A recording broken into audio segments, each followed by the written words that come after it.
It's mailbag time here once again on 76ers Now, taking questions from our real ones, from our subscribers. And we got a lot of big topics to hit on today's show. So we're going to get right into that. But before we do, I got a little bit of a challenge for you guys. And I've been thinking about doing this for a little while, but not going to lie, I was a little scared to put this out there. But look, I just decided to send it today. So here's my deal with the people. If I can get 20 new followers on Twitter/X, whatever you want to call it, on today's show, I will post myself on my Twitter account doing a Jared McCain TikTok dance. Been, again, thinking about doing this, but now we're finally going to get it done. And on my X account, I'm always talking Sixers, posting whenever we have new videos, short form content as well. So if you're looking for more content and you want to see me do some Jared McCain TikTok dances, go give me a follow at Jake Chipper over on X. Let's get into the questions now. First one coming in from Joseph Ayo 9630. Manager and coach must be fired. Of course, talking about Daryl Morey and Nick Nurse. And Joel Embiid has to be traded. Look, this is a common sentiment that I've seen for many Sixers fans over these last couple of months. Let's start here with Daryl Morey because I don't think we're quite at the point where he's going to be fired this offseason, but I do think his seat is a little bit hot, especially with some of the Bob Myers rumors that we were hearing over the past few months. Look, Daryl Morey has done, I think, a pretty decent job for the most part, especially when it comes to the NBA draft, of course, finding guys like Tyrese Maxey and Jared McCain, some undrafted pickups like Justin Edwards, Ricky Council. He's good at finding talent, and he's done a good job getting off some big contracts in the past, so I understand the frustration with the Paul George signing not working out, but look, at the time, that was the best move he could have made. So I get him being on the hot seat in the eyes of many Sixers fans, but I do think Daryl Morey, at the very least, will have one more year to try to repair and retool this Sixers squad. And look, for Nick Nurse, he's been dealt a very tough hand this season. When you have players in and out of the lineup almost every single night, all these different starting lineups he's got to try to figure out, and your best players aren't out there, look, it's hard to get that continuity and to put a winning product out there on the floor. So, look, all things considered, I thought he did a great job last year in his first season with the Sixers. And now, with the players that aren't out there in Joel Embiid and Paul George, and the supporting core hasn't been quite as good as you might have thought, it's been tough. I still think Nick Nurse is a very good head coach in this league, and I'd be sad to see him go if that does happen, but I don't think that's even close to happening for Nick Nurse. I think Nurse has a better chance of sticking around long-term than Daryl Morey does. And then, look, Joel Embiid, the trade stuff, I get it. I really do, why people want to see a potential Joel Embiid trade this offseason. But, one, I just don't think it's realistic to find a team that's willing to take on that contract and his injury risk, especially with where things are right now, with the Sixers not really knowing what to do with his injury. Plus, I don't think the Sixers want to move off of Joel Embiid regardless. I think they still believe he can get back to playing at an MVP top 10 player kind of level if they can figure it out. They just gave him that big extension. And look, me personally, I don't think I'd want to trade Joel Embiid either. I get it with how the season has gone. People don't trust him.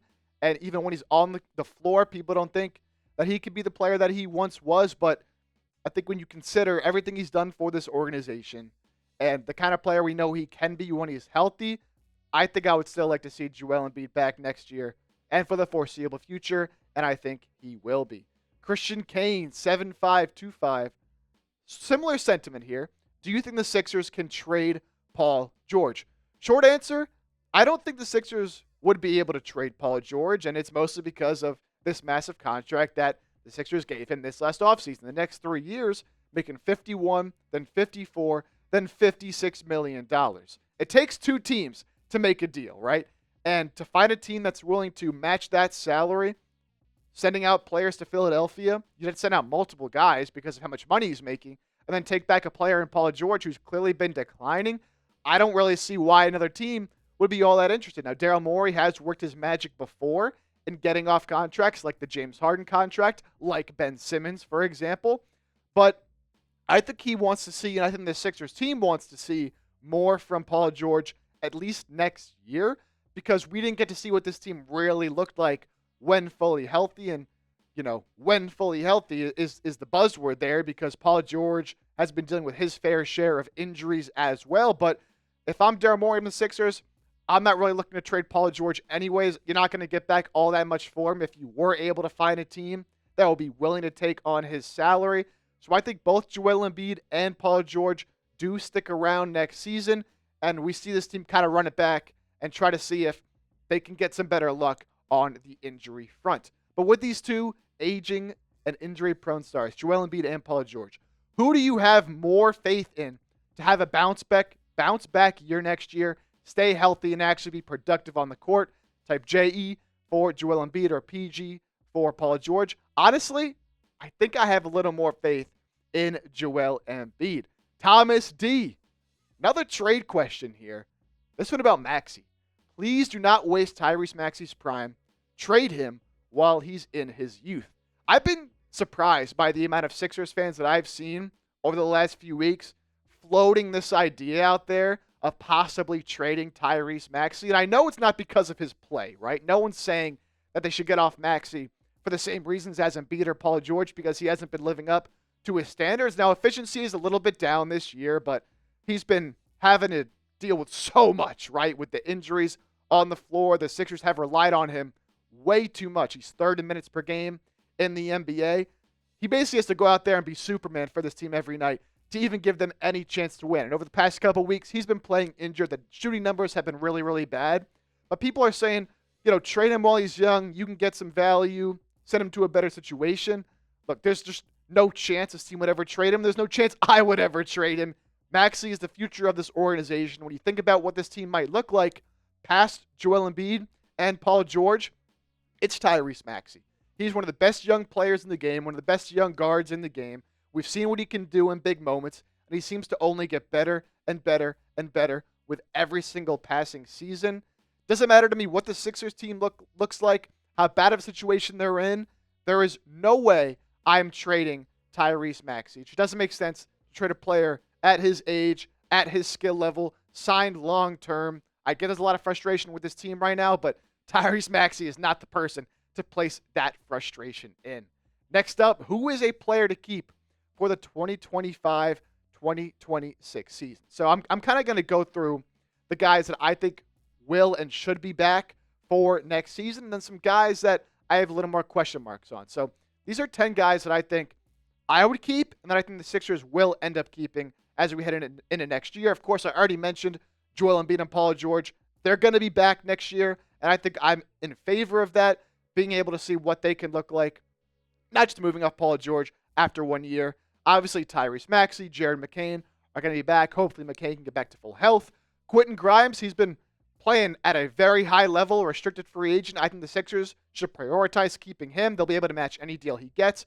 Guerschon Yabusele, this one's going to be tough to keep him, and I'll sort of talk about in a minute here his situation and what that could mean keeping Guerschon, but giving him his second opportunity in the NBA with how well he's played and how well he fits on the squad, he has to be back. And then some young guys, Justin Edwards, Jared Butler, Ricky Council, Adam Bona, all under contract for next season, but I think have shown enough in limited action for some of them to at least be back for next year and see if they can improve as young players. Now, there are a couple guys here, and Andre Drummond and Eric Gordon, that do have player options for next year, so it's kind of up to them if they want to be back or not. I think Andre Drummond at that $5 million probably does pick up that player option.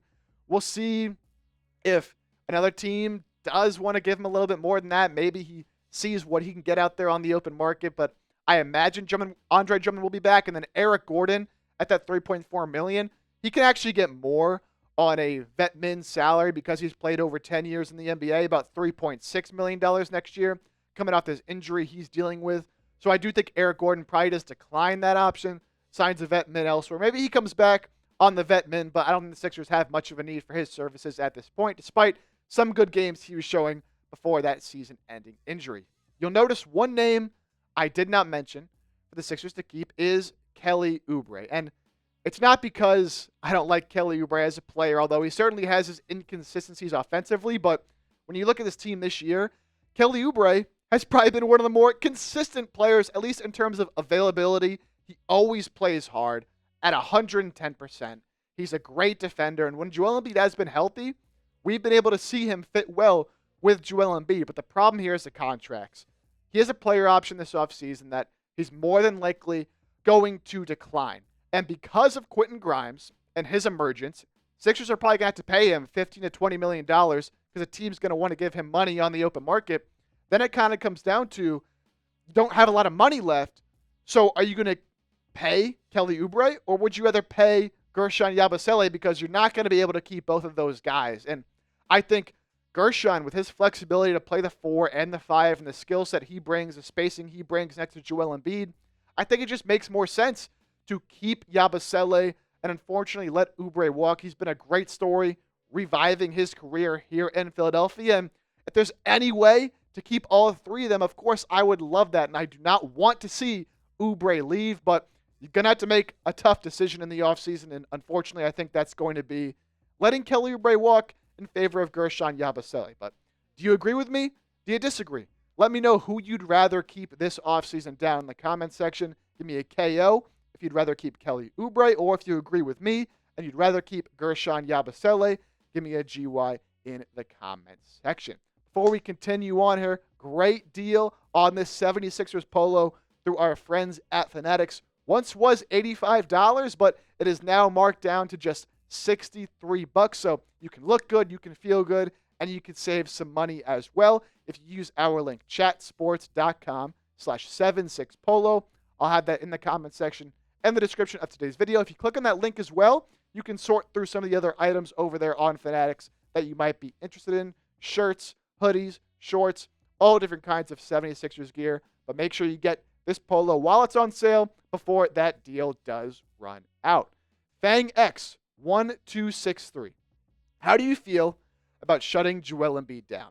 So I talked about this on the show for a little bit before it actually did happen, and I think it's the smart move, right? To shut Embiid down for the season for a multitude of reasons. One, when he's out on the floor, he's clearly not healthy. He even said himself, like, it's very frustrating to be out there and not be able to have the same impact he was having even just a year ago. And coming into the season, the Sixers said they had a plan to get Joel Embiid healthy and to figure out what was going on with that knee, but they have not been able to do that this year. And they've been consulting many doctors over the past few months to try to figure out the correct way to move forward. And they have just been unable to figure out and pinpoint one type of treatment or one way to move forward. So the Sixers, as well, really don't have any incentive to try to go out there and win games. Even when they've had their big three out there, they have not looked like a team that could realistically compete for a championship. They were under 500 this season when they had Joel Embiid, Tyrese Maxey, and Paul George out there on the floor. And they are incentivized right now to lose games because of their pick being top 6 protected. So there's no reason to try to push Joel Embiid, risk even further injury than he's already dealing with, just to make a play-in and try to win a couple play-in games and get the 8 seed and have to face the Cleveland Cavaliers in the first round. It never made sense to make Joel Embiid play through this injury. Now you can sit back, you can take more time, and figure out a plan moving forward to get him back healthy for next season, because if you can't get Joel Embiid back to playing at about a top 10 level, this team really does not have a chance. So I'm glad they actually went this route. Even though it wasn't the route that they wanted to go, it was inevitable. They had to get it done. So what say you? Predict it for me. Do you think Joel Embiid is ever going to get back to that MVP form that we saw even just last season? He was hanging 70 points on Victor Wembanyama and the San Antonio Spurs. Give me a Y for yes and for no. I think it's in there, right? He didn't lose his skill and his ability to play the game. It just comes down to, can they figure out a way to get his knee right? And we've talked about it before on the show that it's not really a one thing fixes all situation. He might have to sit out an entire year depending on what direction they decide to go in. But do you think at some point in the next couple of years he can get back to that level? Y for yes or N for no. As a reminder, over on Twitter, if I get 20 new followers, I'm going to be doing that Jared McCain TikTok dance. Plenty of Sixer stuff as well that I post and I talk about over there on X. 20 new followers. Let's do it for McCain. Let's hope McCain can get healthy next season. And we'll catch you next time here on 76ers Now.